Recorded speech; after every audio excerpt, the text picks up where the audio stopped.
Service in Pittsburgh has issued a severe thunderstorm warning for southwestern Westmoreland County in southwestern Pennsylvania, northeastern Fayette County in southwestern Pennsylvania, until 8:15 p.m. At 7:37 p.m., a severe thunderstorm was located near Perryopolis, or near Connellsville, moving east at 60 miles per hour. Hazard, 60 miles per hour wind gusts and quarter-size hail. Source, radar indicated. Impact, minor hail damage to vehicles is possible. Expect wind damage to trees and power lines, resulting in some power outages.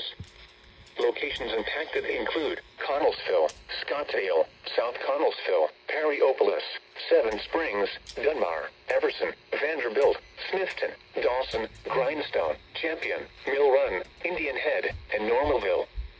For your protection, move to an interior room on the lowest floor of a building. Please report severe weather by calling 412-262-1988, posting to the National Weather Service Pittsburgh Facebook page, or using Twitter at NWS Pittsburgh.